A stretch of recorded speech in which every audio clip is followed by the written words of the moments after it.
Okay, good morning. அப்போ உங்களுக்குரிய இந்த செமினார்ட முதலாவது நாளில் நாங்கள் ஒரு பாஸ் பேப்பர், இதுக்கு முதல் நடக்கிற இந்த எக்ஸாம் பேப்பர்ஸ் எல்லாம்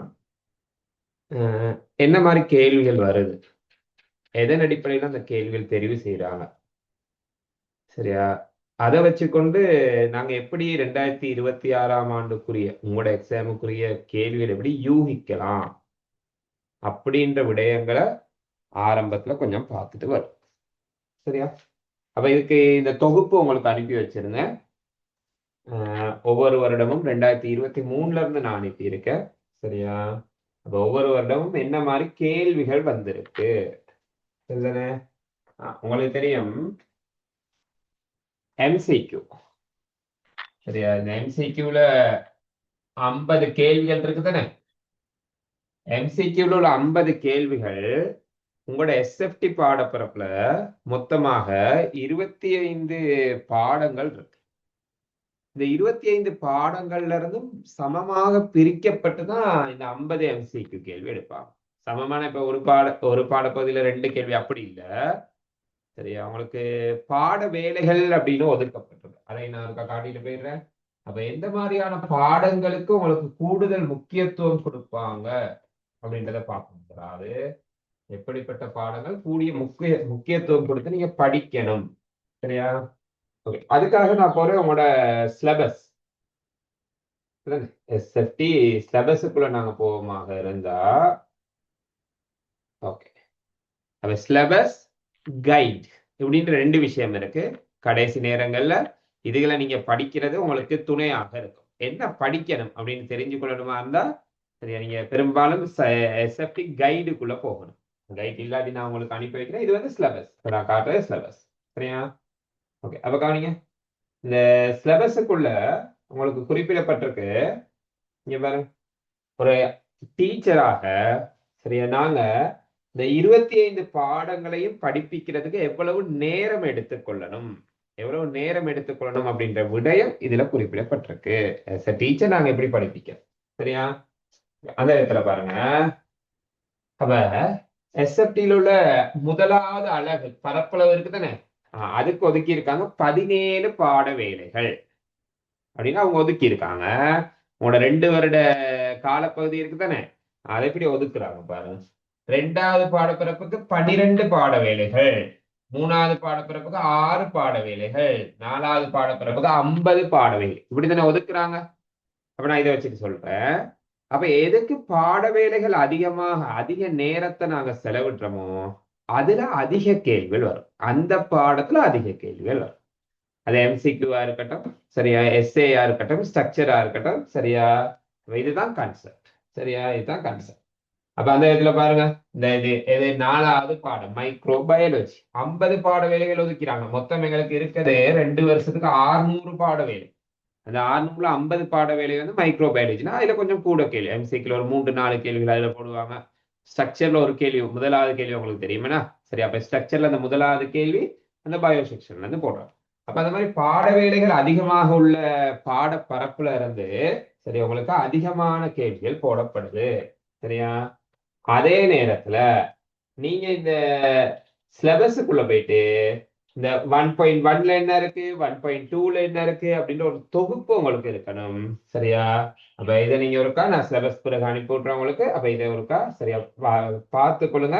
சிலபஸை பார்த்துட்டு கொஞ்சம் கைடை போயிட்டு படிப்பீங்கன்னா தான் நிறைய நோட்ஸ் சார்ந்த விஷயங்கள், சரியா, கைட்ல உள்ளது நீங்க படிச்சாலே சரி தாராளமா 100%-75% காணும் கைட்ல உள்ள விஷயங்கள் படிக்கிறேன். சரி, இப்ப காணுங்க, சரியா? ஓகே, அவ்வாறு பாஸ் பேப்பர் அனலைஸுக்குள்ள போவோம்னா கொஞ்சம் இந்த அனலைஸை பார்த்துட்டு, சரி, அதுக்கப்புறம் நாங்க கேள்விகளுக்குள்ள போவோம்.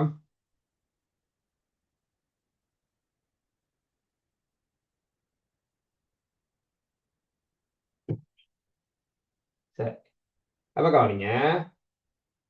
முதலாவது கேள்வி 2023ஆம் ஆண்டு, சரி, மைக்ரோ பயாலஜிலையும் எந்த செக்ஷன்ல வந்திருக்கு?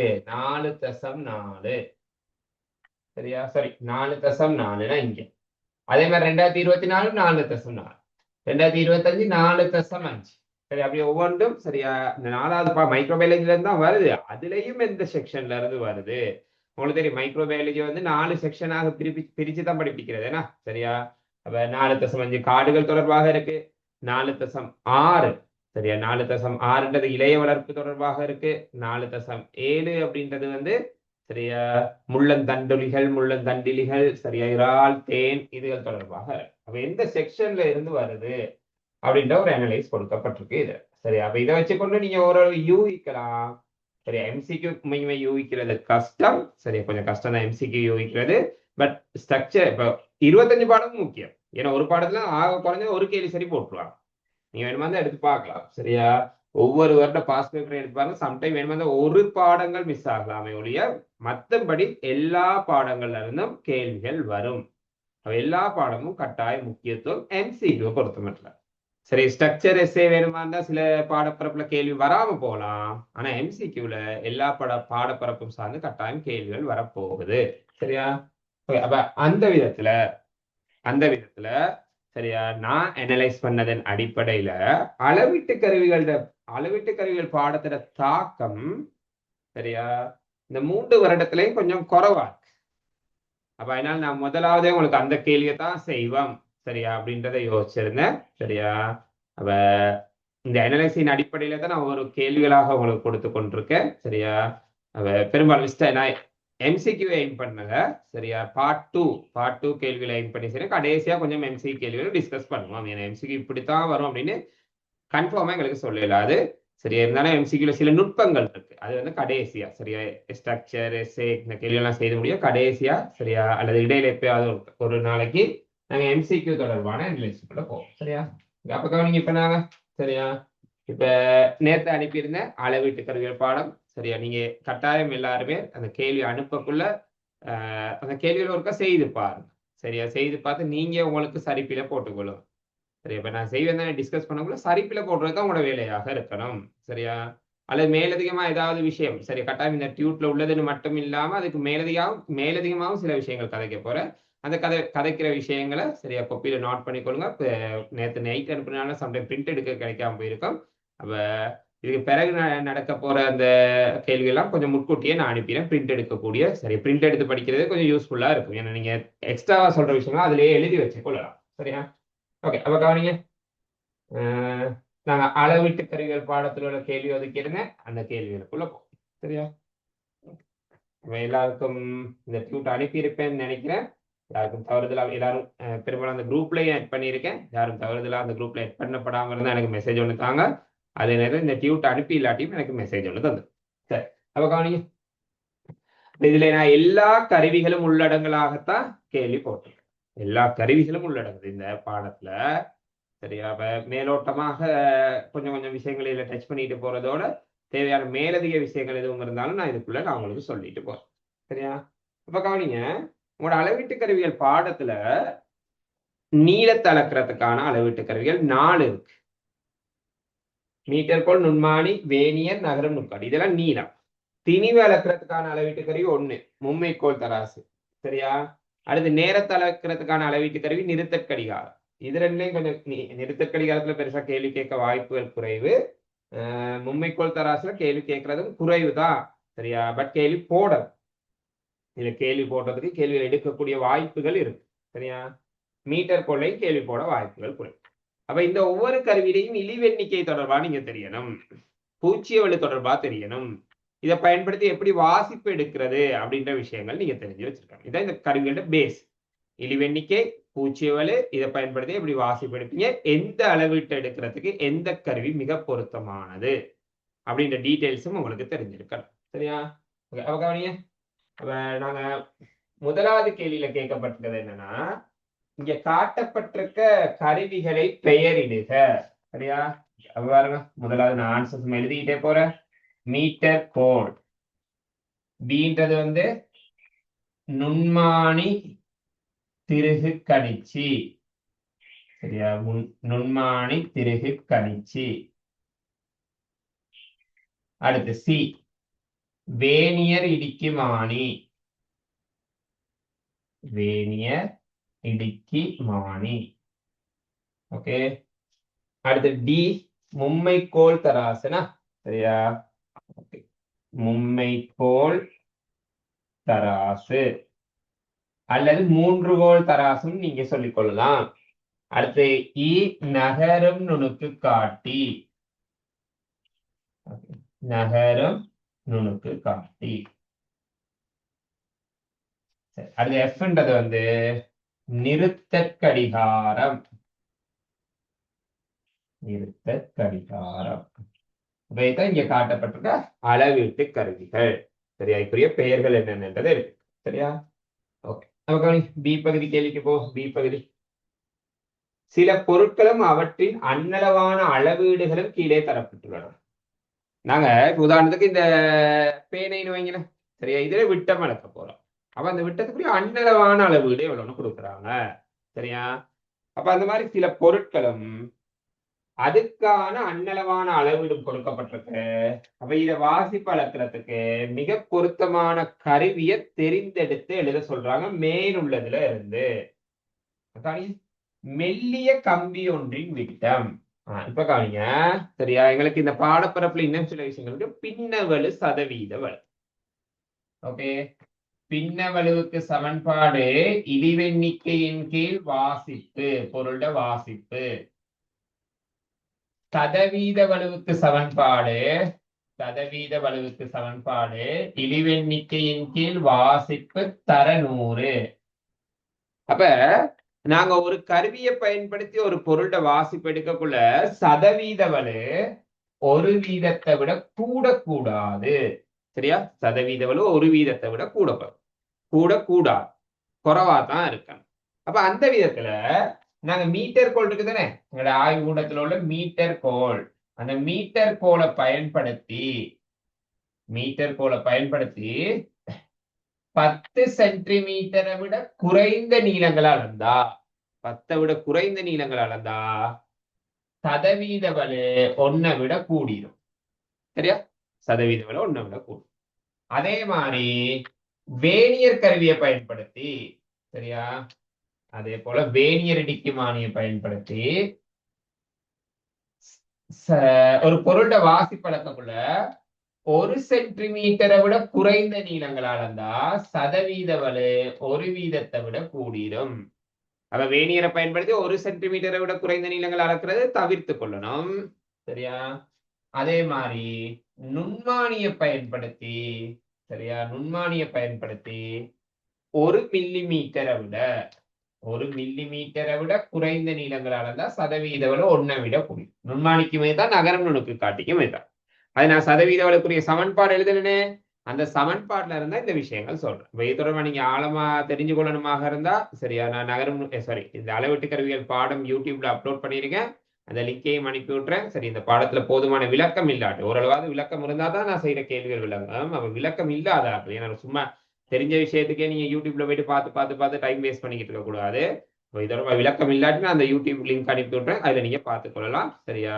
பூரணமான விளக்கங்களோட இதெல்லாம் கொடுக்கப்பட்டிருக்கு. சரியா? அப்ப கவனிங்க, அந்த இடத்துல பாருங்க, முதலாவது வாசிப்பு 8 மில்லிமீட்டர் தானே. 8 மில்லிமீட்டர் அப்படின்றது 1 சென்டிமீட்டரை விட குறைவு. அப்ப 1 சென்டிமீட்டரை விட குறைஞ்ச வாசிப்புக்கு வேனியர் பொருத்தம் இல்ல. அப்ப குறைஞ்ச வாசிப்புக்கு வேனியர் பொருத்தம் இல்லாட்டி எதுதான் பொருத்தம்னா நுண்மானி திருகு கணிச்சு. நுண்மானி திருகு கணிச்சு. அப்ப 1 சென்டிமீட்டரை விட குறைந்த வாசிப்பு அளக்கிறதுக்கு நீங்க பயன்படுத்த வேண்டிய கருவி நுண்மானி. சரிதானே?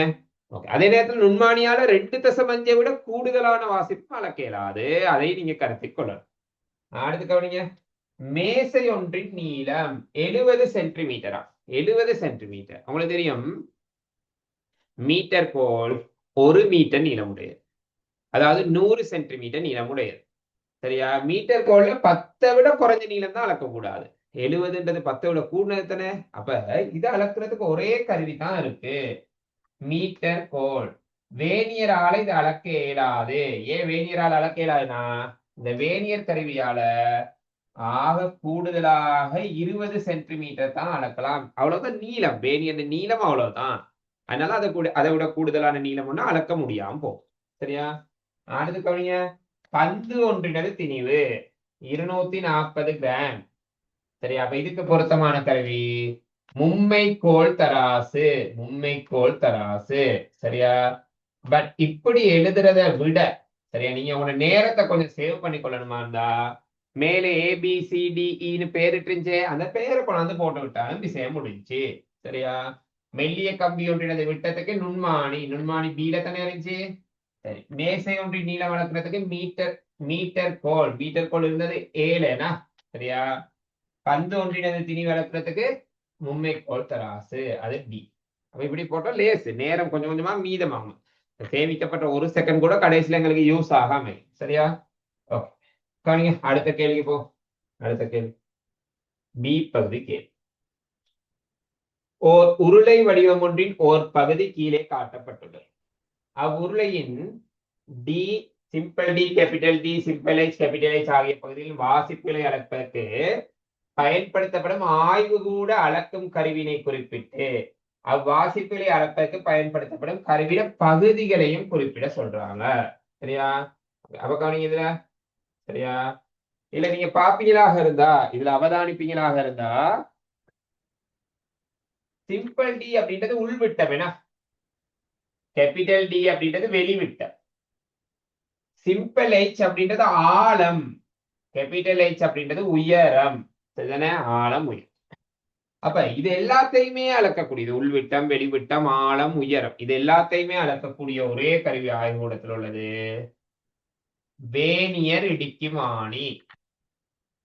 வேனியர் இடிக்கிமானி.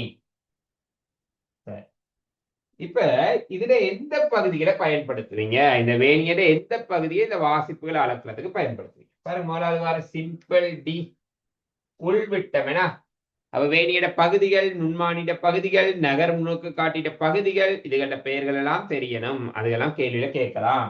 அப்ப சிம்பிள் டி உள்விட்டம் அளக்கிறதுக்கு வேணியட பயன்படுத்த போற பகுதி அகத்தாடைகள், அகத்தாடைகள். ஓகே, அடுத்து கேபிட்டல் டி வெளிவிட்டம். வெளிவிட்டம் அளக்கிறதுக்கு நாங்க பயன்படுத்துற பகுதி புறத்தாடைகள், புறத்தாடைகள். சரிதானே? அடுத்து ஆழம், Hன்றது ஆழம் தானே. ஆழம் அளக்கிறதுக்கு நாங்க வேனியர்ல பயன்படுத்துற பகுதி ஆழம் அளக்கும் கோல், ஆழம் அளக்கும் கோல். சரிதானே? அடுத்து கேபிட்டல் H, கேபிட்டல் H உயரம். சரியா? உயரம் வேணியிட அந்த புறத்தாடையால இப்படி கொண்டாந்து புறத்தாடைய வச்சுட்டு, சரியா, எங்களால உயரம் அளக்க இயலும். அப்ப உயரம் அளக்கிறதுக்கு நான் சொல்றேன் புறத்தாடைகள், புறத்தாடைகள். ஆழம் அளக்கும் கோலாலையும் அளக்கலாம், ஆனா அதை விட சிறந்தது புறத்தாடைகள். சரியா? அடுத்த அடுத்த பகுதியை கவனி. அடுத்த பகுதி உருளை பகுதியின் கனவளவுக்கான கோவை ஒன்றினை தருக. இந்த உருளையிட கனவளவுக்கு கோவை, இதுக்கு கனவளவுக்கான கோவை. அப்ப கவனிங்க, அப்ப இந்த உருளையிட கனவளவுன்னு கதைக்கக்குள்ள இந்த வடிவத்தை நீங்க பாப்பீங்களாக இருந்தா, பெரிய உருளையில இருந்து, உருளையிட கனவளவுக்கு பையார் வர்க்கம் தானே சமன்பாடு. பெரிய உருளையில இருந்து சிறிய உருளை வெட்டி அகற்றப்பட்டிருக்கு. பெரிய உருளையில இருந்து சிறிய உருளை வெட்டி அகற்றப்பட்டிருக்கு. சரியா? ஓகே, அப்ப பைக்கு விலா பையன் தான் போட போற. இது பெரிய உருளையிட ஆரை. பெரிய உருளையிட விட்டம் கேபிட்டல் டி, விட்டத்தை 2ஆல பிரிச்சா ஆரை முழுவதின் வர்க்கம். சரிதானே? பெரிய உருளையிட உயரம் கேபிட்டல் H, பெரிய உருளையிட உயரம் கேபிட்டல் H. இங்க வரும் சிறிய உருளைக்கு பை தர. சிறிய உருளைக்கு விட்டம் சிம்பிள் டி, அப்ப ஆரை சிம்பிள் டி இன் கீழ் 2 முழுவதின் வர்க்கம். சிறிய உருளையிட உயரம் சிம்பிள் H. அப்ப இதான் கனவளவுக்குரிய கோவை. இதை வேணுமா இருந்தா நீங்க இன்னும் கொஞ்சம் ஷார்ட் ஆக்கி கொடுக்கறதாக இருந்தா, சரி, என்ன கொஞ்சம் ஷார்ட் ஆக்குறதா இருந்தா பாருங்க, இங்கேயும் பை இருக்கு, இங்கேயும் பை இருக்கு. நான் பைய பொதுவா எடுங்க. இங்க கீழே 2ன் வர்க்கம் 4, இங்கேயும் 2ன் வர்க்கம் 4. அப்ப 4ஐயும் பொதுவா எடுங்க.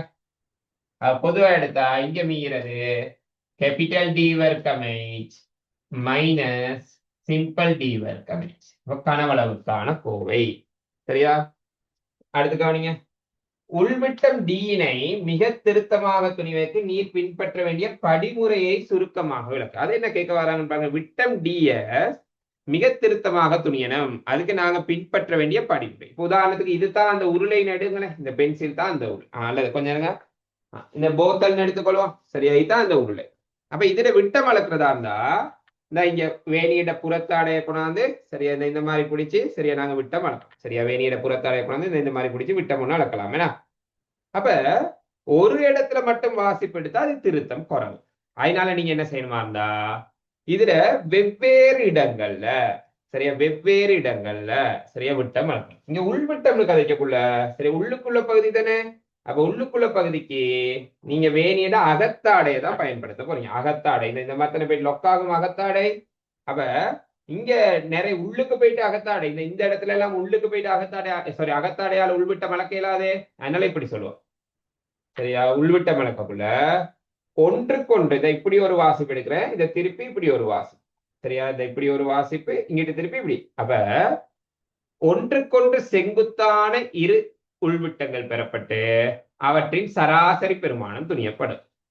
சரியா, வெளிவிட்டம் கேட்டிருந்தா இப்படி எழுதுங்க. வெவ்வேறு இடங்களில் சரியா வெவ்வேறு இடங்களில் வெளிவிட்டம் அளக்கப்பட்டு அவற்றின் சராசரி பெருமானம் துணியப்படும். சரியா, உயரம் கேட்டிருந்தா வெவ்வேறு இடங்களில் உயரம் அளக்கப்பட்டு அவற்றின் சராசரி பெருமானம் துணியப்படும். சரியா, பல வாசிப்புகள் எடுத்து சராசரி துணியணும். ஒரே இடத்துல பல வாசிப்பு எடுக்கிறது இல்ல. ஏன் ஒரே இடத்துல எடுக்கிறதுல அர்த்தம் இல்லைன்னா சரி, இந்த பொருள் சீரற்று இருக்கலாம். அப்ப வேற வேற இடங்கள்ல தான் நாங்க வாசிப்புகள் எடுக்கிறோம். அப்போ இந்த டி பகுதிக்குரிய ஆன்சர் ஒன்றுக்கொன்று செங்குத்தான இரு இடங்களில் உள்விட்டம் அளக்கப்பட்டு சரி அவற்றின் சராசரி பெருமானம் துணியப்படும். அப்படின்றதான் டி டி பகுதிக்குரிய மிக பொருத்தமான. சரியா, பாருங்க இதுல 4வது கேள்வி. தற்கால நவீன வேலை உலகில் பயன்படுத்தப்படும் ஒரு டிஜிட்டல் அளவீட்டு கருவி கீழே காட்டப்பட்டுள்ளது. இந்த டிஜிட்டல் ஏன்னா சரியா நாங்க வளமையா நாங்களா தானே இத்தனையாம் பிரிவு பொருந்தது அப்படின்னு எல்லாம் பார்த்து ரீடிங்ஸ் எடுத்துக்கிட்டு இருக்கோம். அப்ப இந்த இப்ப எல்லாம் டிஜிட்டல் வந்துருச்சு. வேலை உலகில் இதை தான் பயன்படுத்துறாங்க. சரியா, தொழில்நுட்பம் முன்னேறி கொண்டு போகல, அதுக்கு ஏற்ற மாதிரி நாங்க இசைவாக்கம் அடையல். சரி, இன்னும் எங்கட எஸ்எஃப்டி பாடப்பரப்புக்குள்ள இந்த கருவி போட்டு இல்ல, பட் போடலாம். இது சார்ந்த சில கேள்விகள் போடலாம். சரியா, அப்ப இதுல வித்தியாசம் என்னன்னா சரியா இதுல வளமையா நாங்க பயன்படுத்துறதுக்கு இதுல உள்ளதுக்கு வித்தியாசம் என்ன, வளமையா பயன்படுத்தக்குள்ள இழிவெண்ணிக்கை பூச்சியொலி இதெல்லாம் காணணும் தானே. பொருளோட வாசிப்பை நாங்க தானே பிசிக்கலா எடுக்கணும். அப்ப இது அது எல்லாத்தையுமே கல்குலேட் பண்ணி அதுவா ரீடிங்ஸ் எடுத்து கொடுத்துரும். சரியா, அதுவா ரீடிங்ஸ் எடுத்து கொடுக்கும். அப்ப கவனிங்க, இங்க காட்டப்பட்டுள்ள இந்த கருவியில இழிவெண்ணிக்கை. அதுக்கு நான் இந்த வாசிப்பை பாக்குறேன் பாருங்க. வாசிப்பை 18.50 மில்லிமீட்டர் இப்படித்தானே வாசிப்பு காட்டியிருக்கு. அப்ப இந்த வாசிப்பு பாருங்க 2ஆம் தசமதானத்துல இருக்கு. 2ஆம் தசமதானத்துல இருக்கு. அப்ப இந்த கருவியில இழிவெண்ணிக்கையும் எத்தனையாம் தசமதானத்துல இருந்து இருக்கணும்? 2ஆம் தசமதானத்துல இங்க என்ன அலகு கொடுக்குறாங்களோ அதே அலகை போட்டு எழுதுவோம். 0.01 மில்லிமீட்டர் அப்படின்ற 2ஆம் தசமதானத்துல சரியா வாசிப்பு இருந்திருக்கணும். சரியா, இப்ப இந்த வாசிப்பு எங்களுக்கு இப்படி காட்டுதுன்னு வைங்களேன், 7.8 மில்லிமீட்டர். அப்ப இப்ப பார்த்தா 1ஆம் தசமதானம். இப்ப கருவியில இழிவெண்ணிக்கை சொல்லுவீங்க 0.1 மில்லிமீட்டர்னு தான் சொல்லணும். சரியா, அடுத்த கேள்வி பாருங்க. மரபு முறை அளவீட்டு கருவிகளை விட இத்தகைய நவீன டிஜிட்டல் அளவீட்டு கருவிகள் பயன்படுத்தப்படுவதில் உள்ள நன்மைகளை குறிப்பிடுது. இதுல உள்ள நன்மை சரியா, இழிவெண்ணிக்கை மிக குறைவேனா. சரியா, மரபு முறையில நாங்க ஸ்கூல்ல இப்ப இருக்க கருவியில இழிவெண்ணிக்கை 0.1 மில்லிமீட்டர் தான். அப்ப இதுல இழிவெண்ணிக்கை ரொம்ப குறைவுனால சதவீத வலு குறைவா இருக்கும். இழிவெண்ணிக்கை மிக சிறிதுனால சதவீத வலு குறைவு, வாசிப்பிட திருத்தம் உயர்வு, அது ஒரு பாயிண்டா எழுதலாம். மற்றது பூச்சியவலு காண வேண்டிய தேவை இங்க இருக்காது. நாங்க பூச்சியவலு காண வேண்டிய தேவை இங்க இருக்காது. அதுவா கால்குலேட் பண்ணி கொடுத்துரும். அடுத்து நேரடி வாசிப்புகளை பெற்றுக்கொள்ளலாம். நேரடியா அது ரீடிங்க கொடுக்குது. நாங்களா போயிட்டு இந்த வேணியண்ட 0க்கு முன்னுக்கு இது இருக்கு, பொருந்தும் பிரிவு இது அப்படியெல்லாம் பார்த்து வாசிப்பு எடுக்க தேவையில்லையே. அப்ப நேரடி வாசிப்பை கொடுக்குது. சரியா, அப்ப இதெல்லாம் உங்களுக்கு தெரியும். பட் எப்படி சொற்பதங்களை பிரயோகிச்சு எழுதுறது அப்படின்றது கொஞ்சம் முக்கியம்தான். கவனிங்க, இழிவெண்ணிக்கை சிறிதுனால சதவீத வலு செய்தா இருக்கும், அது ஒரு பாயிண்ட். 2வது பாயிண்ட் சரியா, பூச்சியவலு காண வேண்டிய தேவை இல்லை. இதை பயன்படுத்தியா பூச்சியவலு காண வேண்டிய தேவையில்லை. 3வது பாயிண்ட் நேரடி வாசிப்புகளை பெற்றுக்கொள்ளணும். சரியா, அடுத்து கவனிங்க. அடுத்து ரப்பர் குழாய் ஒன்றின் உள்விட்டத்தை திருத்தமாக அளவிடும் பொறுப்பு உமக்கு வழங்கப்பட்டிருக்கு. ஒரு ரப்பர் குழாய், சரி உங்களுக்கு தெரியுமேனா, நீர்ப்பாசனம் செய்யறதுக்கு வாஸ் பைப் பயன்படுத்துவோமே, அந்த ரப்பர் குழாய். அதுல விட்டம் ரப்பர் குழாய் ரொம்ப மென்மையானது, சாஃப்டானது தானே, அப்ப அது நசுங்குமேனா. அப்ப அந்த மாதிரி உருமாறக்கூடிய பொருட்களோட வாசி பழக்கிறதுக்கு நீங்க பயன்படுத்த வேண்டிய கருவி நகரும் நுணுக்கு காட்டி. சரியா, நகரும் நுணுக்கு காட்டி. அப்ப மேல ஏல இருந்து தெரிந்தெடுத்து எழுத சொல்றாங்க. அப்ப ஏல இருந்து தெரிந்தெடுத்து எழுதுனா சரியா, நகரம் நுணுக்கு காட்டியுரிய எழுத்து ஈ என. சரியா, ரப்பர் குழாய், மயிர்த்துளை குழாய், சின்ன துளையுடைய குழாய். சரியா, இதுல உள்விட்டம் வளர்க்கறதுக்கெல்லாம் இந்த சவர்க்கார குமிழிட விட்டம். சரியா, அந்த மாதிரி உடையக்கூடிய பொருட்களோட அளவீடுகள் எல்லாம் வளர்க்கறதுக்கு நகரம் நுணுக்கு காட்டி தான் போகும். சரியா, அடுத்து கவனிங்க. அக்கருவியில் சுட்டிக்காட்டப்பட்டுள்ள பின்வரும் பாகங்களின் தொழில்களை குறிப்பிடுக. பாப்போமே என்னென்ன பாகங்கள்னு சொல்லி. A F H I. சரியா, இதுல தொழில்கள் கேட்கிறாங்கன்னா பார்த்துட்டு வரும் இதோட பாகங்கள் தொடர்பாக.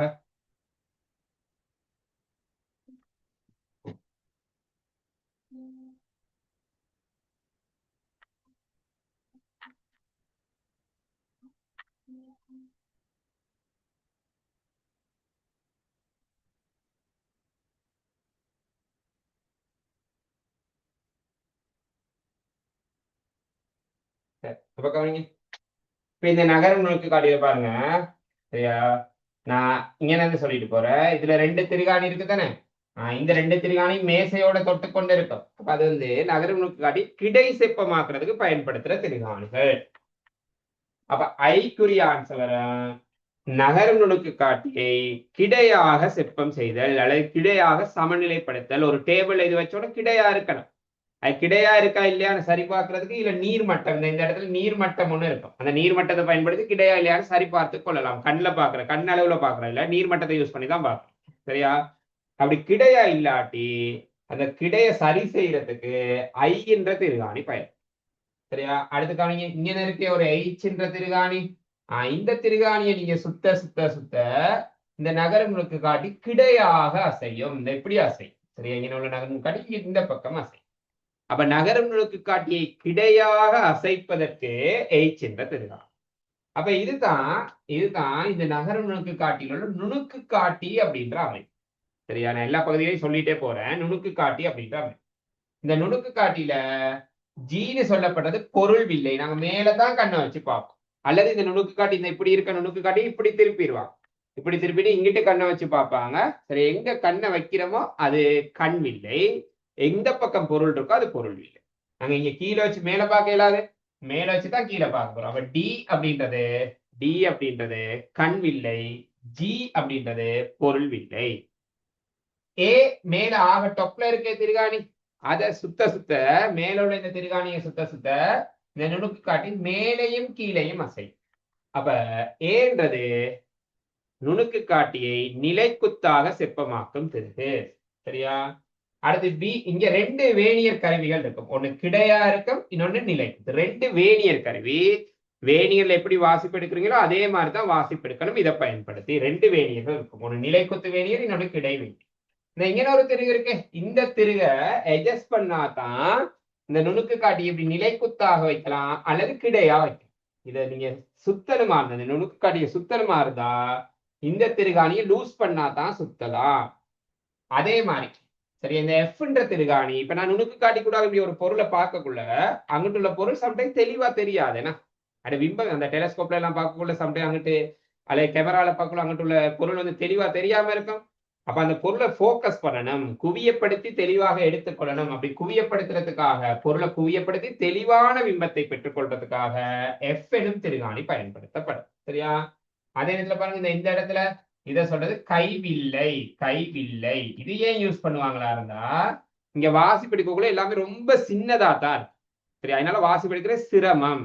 அப்ப வாசிப்புகளை பெரிதுபடுத்தி வாசிப்பெடுப்பதை இலகுவாக்கி கொள்றதுக்காக ஒரு எளிய வில்லை அல்லது கைவில்லை, பூத கண்ணாடின்னு சொல்லுவோம், அது பயன்படுத்தப்படும். சரிதானே? ஓகே, அப்ப இதான் நகர நுணுக்கு காட்டிய பகுதிகள், அதோட பயன்பாடுகள். சரியா? ஓகே, இப்ப கவனிங்க. அப்ப எங்களுக்கு கேட்கப்பட்டது வந்து எந்தெந்த பகுதிகள் கேட்டிருந்தாங்க அந்தந்த பகுதிகள் எல்லா பகுதி தொடர்பாக சொல்லியிருந்தேன் எது எதுக்கு பயன்படுத்தப்படும் அப்படின்றது சொல்லப்பட்டு சரியா. ஓகே பாருங்க, ரப்பர் குழாயின் விட்டத்தை அளப்பதற்கு மேலுள்ள கருவி பொருத்தமானது. அதாவது நகரும் நுணுக்கு காட்டிய ரப்பர் குழாயின் விட்டத்தை அளக்கிறதுக்கு பொருத்தம்னா சரியா, நகரும் நுணுக்கு காட்டியை பயன்படுத்தி ரப்பர் குழாயிட விட்டம் அளக்கிறப்ப சரியா, ரப்பர் குழாயிட விட்டம் அளக்கிறப்ப ரப்பர் குழாய் எவ்வித அழுத்தத்துக்கும் உள்ளாகாது, நசுங்காதுனா சரியா. அப்ப நசுங்காது என்ற சொற்பதை பயன்படுத்தாம எவ்வித மேலதிக அழுத்தத்துக்கும் உள்ளாகாது. அப்படி நசுங்கிருச்சா இருந்தா அட விட்டமெல்லாம் சரியா அளக்கலாம் போயிருந்தானே சரி. அதனாலதான் எந்த கருவி பொருத்தமானது, நகரும் நுணுக்கு காட்டி சரியா. நகரும் நுணுக்கு காட்டியை பயன்படுத்தி ரப்பர் குழாயின் விட்டத்தை அளக்கும் போது சரியா, அது மேலதிக அழுத்தத்துக்கு உள்ளாகாததால அதோட பருமன்கள் விட்டம் போன்ற பருமன்கள் மாற்றம் அடையாது சரியா. அப்ப ஏனைய எது பேனியரால பயன்படுத்தினா நசுங்கும், தாடைகளுக்கு இடையில ரப்பரை வைக்கக்கூட நசுங்கும், நுண்மானியாலை நசுங்கும். நுண்மானில அந்த திருகு ஒண்ணு இருக்கு தான், கிரிக்கின்ற ஒளியெல்லாம் வரும் தான் சரி. இருந்தாலும் ரப்பர் வந்து ரொம்ப சொப்னால நுண்மானி பொருத்தம் இல்லை சரியா.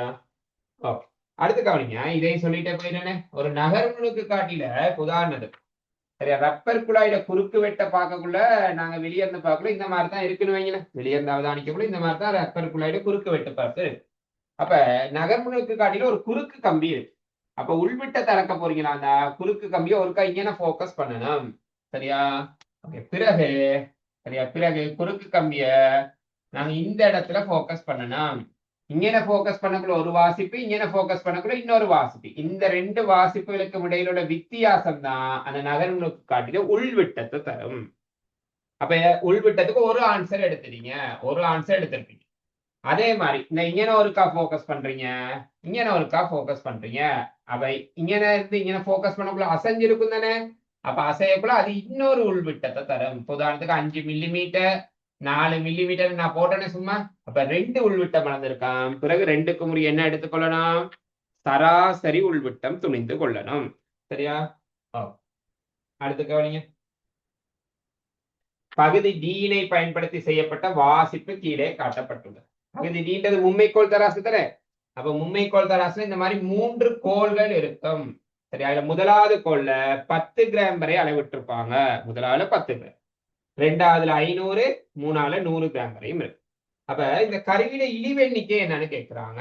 கருவியில இழிவெண்ணிக்கை கவனிங்க சரியா. இந்த கருவியில இழிவெண்ணிக்கை காண்றதுக்கு பாருங்க சரியா. இந்த இதுல இருக்கு, இது 0 கிராம், இது 1 கிராம் சரி. அப்ப இந்த 1 கிராம பாருங்க எத்தனை பிரிவா பிரிச்சு வச்சிருக்காங்க, 10 பிரிவா தானே. அப்ப 1 10ஆல பிரிக்கிற. அப்ப 1 கிராம 10ஆல பிரிச்சா இந்த கருவியில இழிவெண்ணிக்கை 0.1 கிராம். அலகுகள் எல்லாம் ரொம்ப முக்கியம், சரியா அலகுகளை போட்டுக் கொள்ளணும் சரிதானே.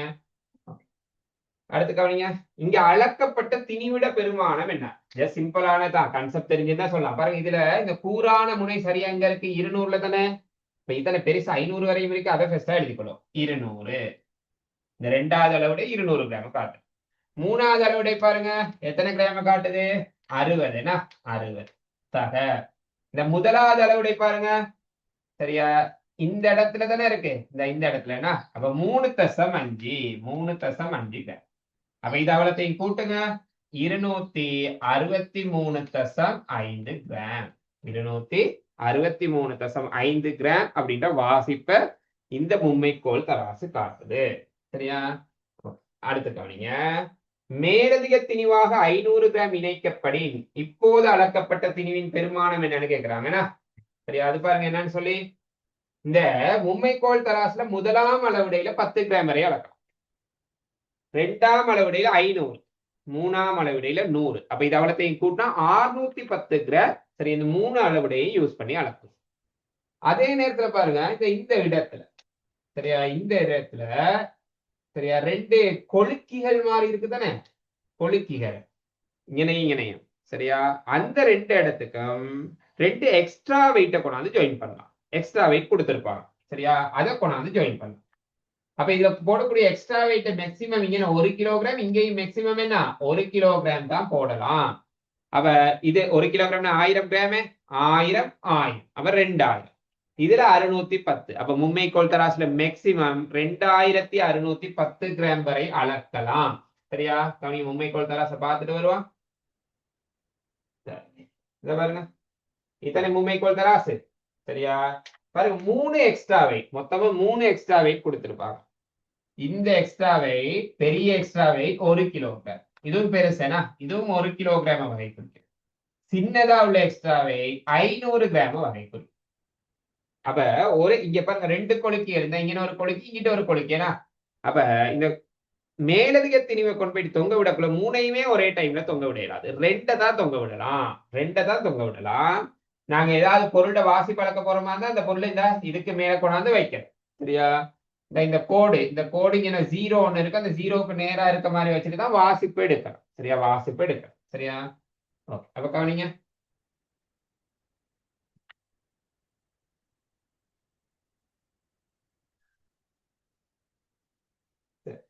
மேலதிக திணிவாக 500 கிராம் இணைக்கப்படும். இப்போது அளக்கப்பட்ட திணிவின் பெருமானம் என்ன?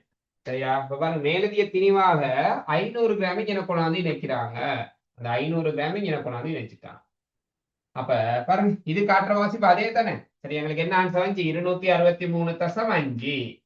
அதோட எதுவும் சேர்த்தாச்சு, 500ஐயும் சேர்த்தாச்சு தானே. அப்ப இப்ப காட்டுற வாசிப்பு 763.5 கிராம். சரி, 763.5 கிராம். மேலதிக திணிவுகள் இணைக்கப்பட்டா அதையும் சேர்த்து நாங்க வாசிப்பு எடுக்க பழகி கொள்ளணும். சரி, அதையும் சேர்த்து வாசிப்பு எடுக்க. சரியா? அப்ப இதான் இப்ப அனுப்பின கேள்விக்குரிய டிஸ்கஷன். சரியா? அளவீட்டு கருவிகளை வரலாம், இந்த கேள்விதான் வரும்னு இல்லை. சரியா? இந்த கேள்வி வருமா தான் நான் தான் உங்களுக்கு பேப்பர் செட் பண்ணி தரணும் ஃபைனல் எக்ஸாமுக்கு. சரியா? அப்ப நீங்க அளவீட்டு கருவிகள்ல எல்லா விஷயங்களும் படிச்சு ஆயத்தமாகிக் கொள்ளணும். சரியா? நான் யூடியூப் லிங்க் போட்டேன், திரும்பவும் சொல்றேன் இருக்கா. சரியா? உங்களுக்கு அந்த விஷயம் தெரியலாட்டி போயிட்டு பாருங்களே ஒழிய, தெரிஞ்ச விஷயத்த சும்மா போட்டு திரும்ப திரும்ப அரைச்சு உங்களை டைமை வேஸ்ட் பண்ண வேணாம் யூடியூப்ல போயிட்டு. சரியா? அனுப்புறது உங்களுக்கு இந்த விஷயம் அளவீட்டு கருவிகள் பாடம் நீங்க படிச்சில்ல, உங்களுக்கு தெளிவில்லைன்னா சரி, அந்த லிங்கை பாருங்க, போதுமான அறிவு கிடைக்கும். சரியா? ஓகே, அப்ப இன்னைக்கு ஒரு ஈவினிங் கிளாஸ்ல சரியா வெப்ப ரசாயனம் பாடத்துல அமிலக்கார தாக்க பரிசோதனை ஒண்ணு இருக்கு. 2வது ஸ்ட்ரக்சர் கேள்விக்கு வரக்கூடிய ஒரு கேள்வி. அப்ப அந்த கேள்விக்குரிய பிடிஎஃப் இப்ப அனுப்பி விடுறேன். சரியா? எந்த அளவுக்கு பிரிண்ட் எடுத்து அதை செய்து வச்சுக்கொள்ளுங்க. அது தொடர்பான டிஸ்கஷன் இன்னைக்கு ஈவினிங் சரியா 8 மணிக்கு பார்ப்போம். ஓகே, பாய், தேங்க்யூ.